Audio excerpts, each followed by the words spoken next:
Across India, millions of people give what they can to their temples.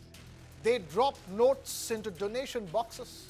They offer gold, silver ornaments handed down through generations. They give without asking for a receipt because they trust that what they give in the name of God will be used in the name of God. Now that trust is being tested in two of the country's most revered shrines. Let's first look at the unfolding crisis in Ayodhya. A massive 200 crore rupee donation scam has been alleged within the temple trust. A whistleblower who happens to be a former accounts officer claims he was pushed out of his job just for exposing these deep-rooted irregularities. The allegation states that cash offerings have been underreported for years and valuable gold and silver donations have vanished entirely. The situation has escalated so rapidly that Uttar Pradesh's Chief Minister Yogi Adityanath has stepped in, ordering a high-level special investigation team to probe the matter. The Chief Minister has asked the public not to jump to conclusions and to give the team 15 days to unearth the absolute truth. Now, as we speak, this 3-member SIT is deep inside the Ayodhya management structure, focusing entirely on a 50-member temple donation team. Investigators are auditing bank records, donation logs, and scanning hours of security camera footage. The probe has revealed alarming cases of sudden, unexplained wealth among specific staff members. A team member named Tinnu Yadav is currently under the scanner for holding assets worth nearly 50 crore rupees. Another staff member, Manish Yadav, has been questioned, leading to the direct recovery of 36 lakh rupees in cash. Furthermore, officials are investigating extensive land and asset purchases made by another employee, K.D. Tiwari. The team has already seized luxury SUVs, expensive smartphones, and bundles of cash from various suspects on the payroll.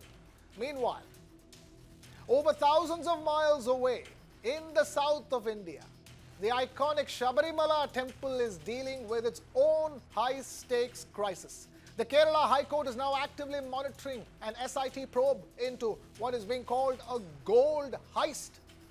This investigation centers around structural gold cladding projects completed during a restoration project. The National Metallurgical Laboratory has flagged major discrepancies in both the total weight and the overall purity of the gold used on the shrine structures. The High Court has made it clear that this investigation cannot drag on forever, giving the team a strict deadline to submit a detailed report. So, when you put these two cases side by side, what do you see? In Ayodhya, the concern is about cash. Notes given by devotees, allegedly underreported, allegedly diverted. The probe is run by a state-appointed team and the politics around it is sharp.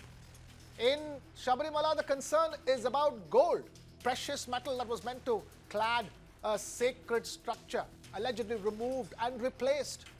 That probe is monitored by the judiciary, and the tension there is between the courts and the temple board.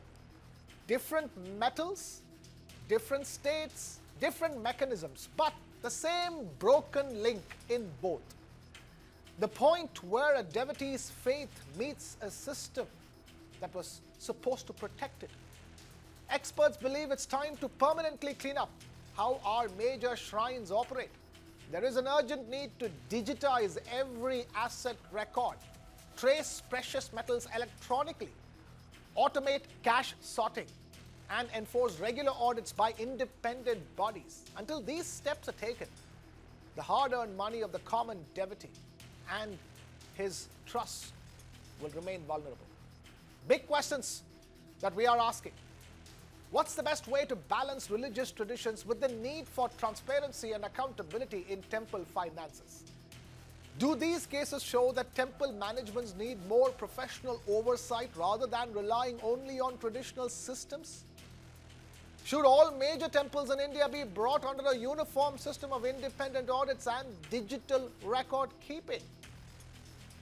Joining us now are Vikram Singh, former DGP of Uttar Pradesh, Rahul Ishwar, social rights activist, Nikhil Jain, political analyst, joining us. Thank you, all of you, for taking time out to be with us. I'm going to begin by asking, Rahul Ishwar a straightforward question because, Rahul Ishwar is set to join us very soon. We also are being joined at the stage by Amitosh Parikh, spokesperson of the VHP, also with us. Amitosh Parikh, thank you for being with us. Let me begin by asking you, tell us, to put it simply, how you being part of the Vishwa Hindu Parishad, when you have heard all that you've heard about what's going on with the Ayodhya Temple Trust, how do you view it?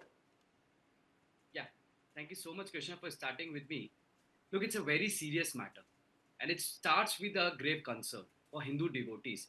And when I say the concern, I'm not picking up those who are just involved in stalling the very construction of the temple and was questioning the myth of the characteristics of Ram as well. Now, there are two sides, Krishna. The one side are the devotees of Lord Rama who are facing very serious concern about the issues and mere allegations, and the other side is just politicalizing the matter for their own whims and caprices and for benefits, looking for the 2027 election. Now, when I see the matter holds three grounds. The first, there is still a SIT probe into investigation. 15 days are required. To the Chief Minister visits clarify a lot of things, that we should wait for the 15 days. When we have struggled for 500 years, we can wait for 15 days as well.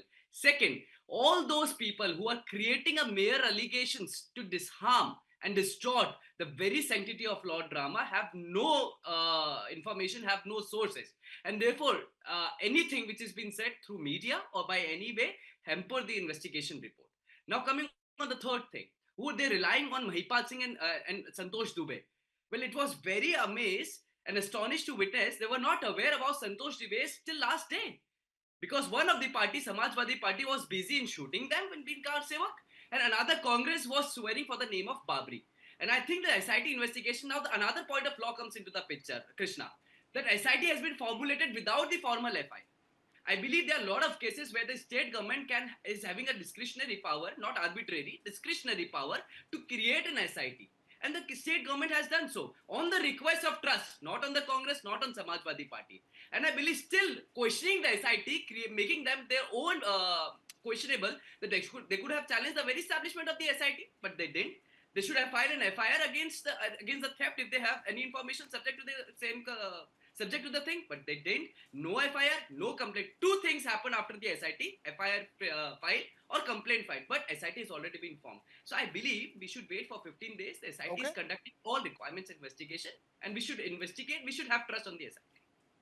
Okay, I'm going to take this across to Mr. Vikram Singh. Mr. Vikram Singh, thank you for being with us. Tell us, this is a case, the way the probe is going on right now, there's been recovery of cash, there's been recovery, clear irregularities of the staff members, no less, isn't it, Mr. Vikram Singh? Very much. Good evening, Mr. Krishna Kumar and gentlemen. I have a fundamental disagreement over the premise that the SIT can do justice to such a sensitive matter. Okay. FIR is the first step to criminal investigation, and there's a world of difference between inquiry and investigation. As they say in the SIT, they've asked for anyone who has documentary proof. Well, if you rely only on documentary proof, you're only relying on the evidence being provided to you. You're not inquiring or investigating anything. And if you're not inquiring and investigating anything, well, the buck stops at your table. It is not something like a communal riot where you can get away. You have not only to identify the culprits, you have to identify the loopholes, you have to identify also the breach in the system, and also how did it happen that you did not issue a single receipt for the gold and the silver jewelry that you received. I mean, this was a mess up. One has to try really very hard to create a mess up like this. This is not an ordinary theft. It is a criminal breach of trust, CBT, as it is known in the police lingo. And 4 FIR drafts are languishing in the police station at Ayodhya. I would say that the law takes precedence over administrative expediency. And therefore, I would say that FIR, lodge an FIR, create 2 more SITs, but for heaven's sake, investigate and inquire both at the same time. There's something known as prima facie justice, and this could have been done much earlier. Okay, Nikhil Jain, let me bring you in here at this stage. There is a probe, there is a special investigation team. Staff members, 3 of them have been identified already. There could be more. In a sense, it's not like the matter is being taken lightly by the authorities. So Krishna, I did not want to go into the history of how the Ram Janmabhoomi temple came into being, but since Mr. Parekh has raised that, let me remind him that the VHP workers who were shot at under the Mulayam Singh government, under the SP government, the chief secretary of the government later on went to become the principal secretary of Prime Minister Narendra Modi, and later on went to become the chairman of the Ram Janmabhoomi Trust. And I think this is the problem that we're facing, that every time there is an allegation against a temple committee or a mosque committee for that matter of any sort of financial irregularities, usurping land, usurping donations, it straight away is painted as an allegation on the god or the deity itself. The moment you raise a voice against something wrong happening in a temple, somebody will come and say that this is an allegation against Lord Ram. The moment you make an allegation against something happening in a mosque, somebody will come and say this is an allegation against Prophet Muhammad himself. But that is not the case. It is corrupt individuals, whether it is a religious figurehead or a political appointee. It is these corrupt individuals who are engaging in all of this. And I completely agree with your premise that this is something that we need to take greater steps in order to ensure greater transparency. But that cannot happen so long as people managing these committees keep on hiding behind the veil of religion. Also, I'd like to enlarge the scope of the discussion that we're having. I don't think donations being stolen from the Ram Mandir is an issue only for the devotees of the Hindu faith. I think it is an issue for every single citizen of India who takes pride in our heritage, who takes pride in our culture. This sort of stuff should not happen with any temple, any mosque. There should be transparent investigations. People should be promptly suspended. But what we often see is that the political bosses and the political masters who appoint these appointees are often seen giving some sort of cover fire to the accused, and that to me as a citizen shows very little faith that whatever inquiry or investigation may happen, that'll be a fair. Okay, let me then bring this back to Amitosh Parikh. Amitosh Parikh, one way or the other, a temple of so much importance, right now going through this kind of a scam, this kind of a scandal, so to speak, the questions will be about balancing religious traditions with the need for transparency and accountability in temple finances. Exactly.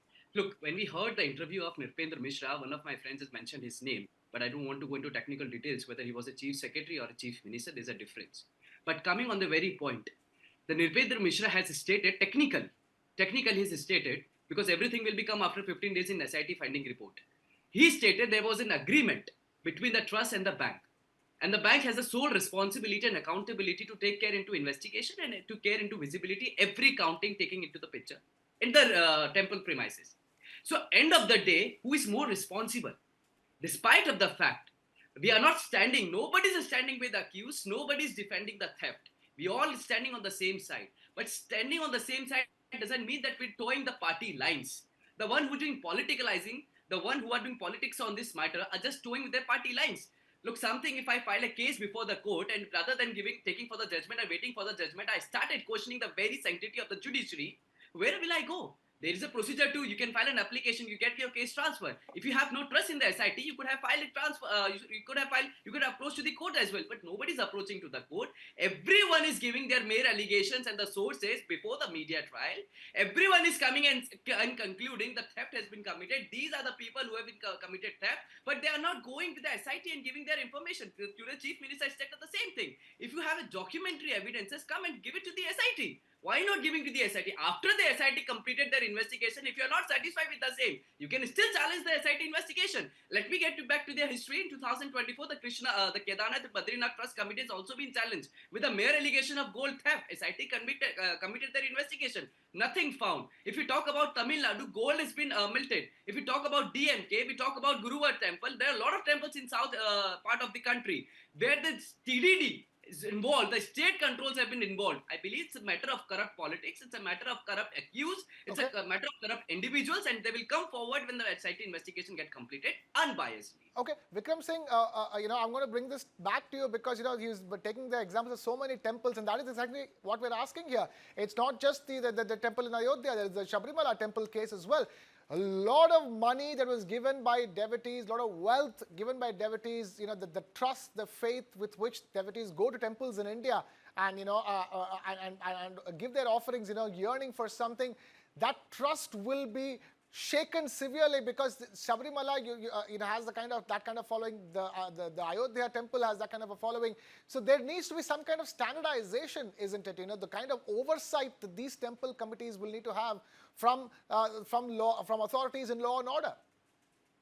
Mr. Krishna Kumar, I would say I could enumerate 10 infirmities right across.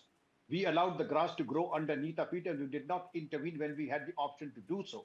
And criminal jurisprudence is not a matter of choice, it is a matter that one has to be faithfully ensured. FIR, lodging of the FIR, 4 drafts are languishing at the police station in Ayodhya. Why have they not been registered?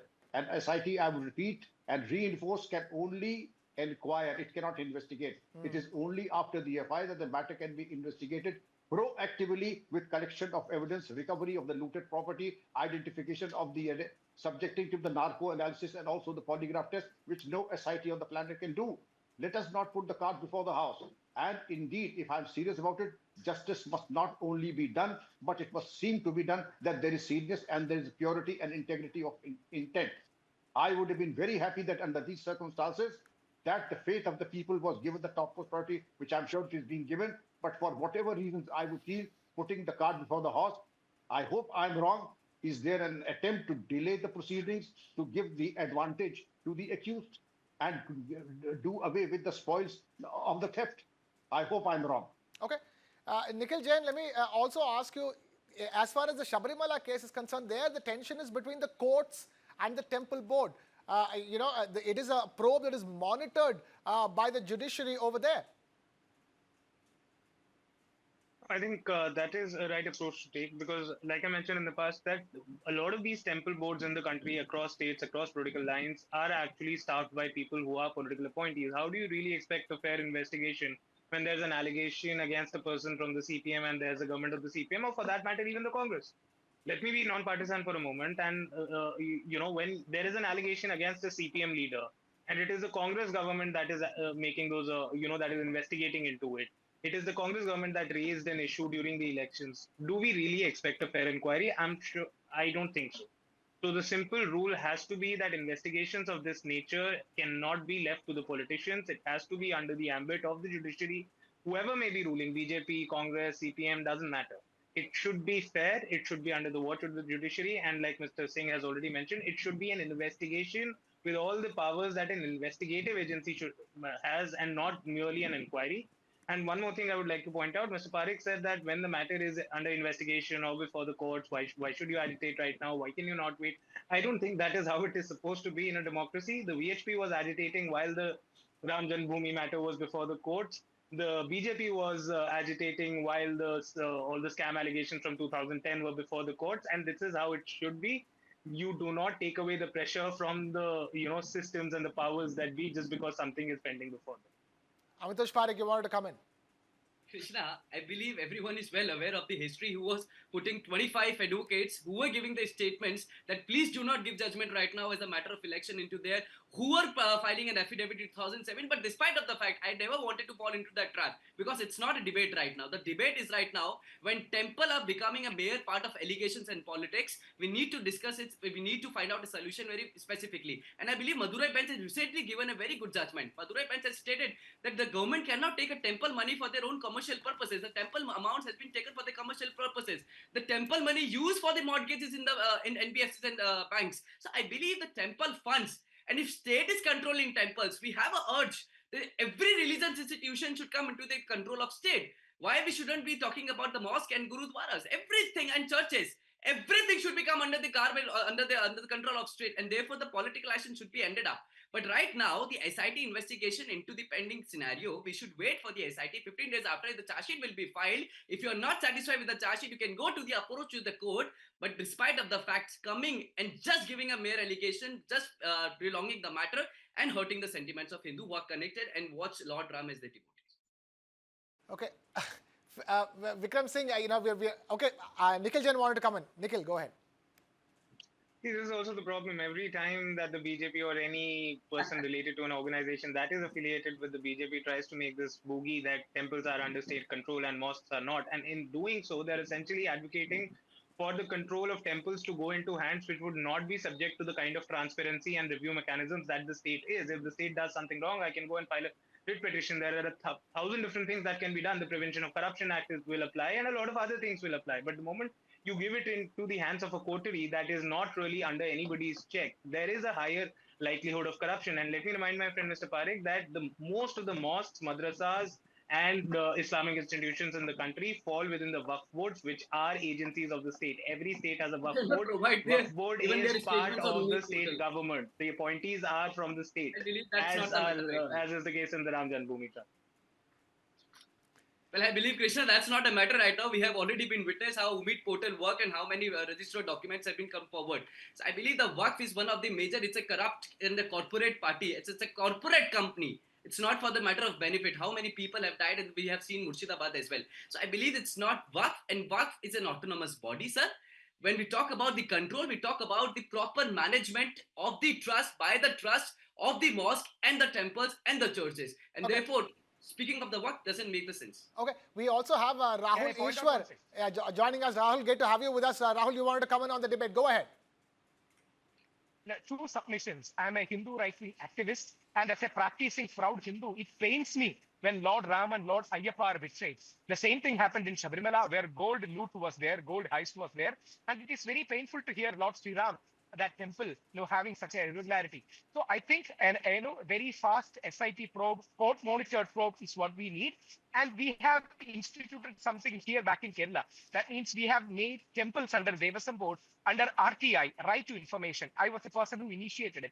As a devotee, I have the right to know where my money goes. And I hope right to information should be applied to temple, church, mosque, ashram, and all spiritual institutions. And a believer of that particular denomination should have the right to know where the particular fund goes, and need not be a follower of other faith or other denomination should be able to apply. These are the nuances we can find out. But right to information should be applied to temples, and any such irregularity beyond the money scars the soul of devotee. And Lord Ram is the soul of India. Ramarajya was Gandhiji's idea. Imam-e-Hind was Allama Muhammad Iqbal's idea. But when Lord Ram's temple has such kind of a very bad thing, or Lord Ayyappa's temple, it pains a devotee to the core. So beyond politics, let us not politicize it. Beyond politics, we should deal with these things, and those who are guilty should be punished, should be made a model of, and those which have been looted should be taken back. This is the right tone and tonality beyond any politics. We will all have our politics, either BJP leaning or Congress leaning or SP leaning or any other party. But this is a topic we should, dwell deep beyond politics. It has to go beyond politics, and that's the reason why I'm asking an apolitical question. I was going to ask a question to Mr. Vikram Singh, and then I'll ask a question to you as well, Rahul Ishwar. Vikram Singh, is it time to nationalize all temples? Is it time to bring all temples in the country under state control, at least when it comes to getting the right kind of control and oversight over their finances?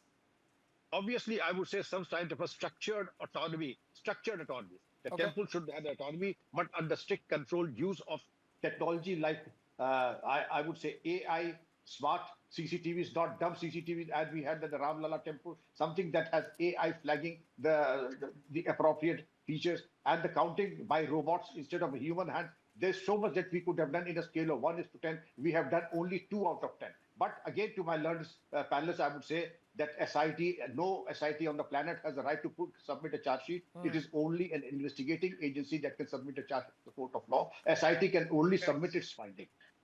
Yeah, and that's an important point, isn't it, Rahul Ishwar? Can I point out one thing? Yeah, go ahead. Can I point out one very important thing? See, we Hindus, especially right-leaning Hindus, have been fighting for Mukt Karo Mandir from temple control. The point is, whether it is left, right, or center, when the politicians come, they will have a critical say in temple affairs. So according to Article 25 and 26, what we need is court-monitored supervision over temples.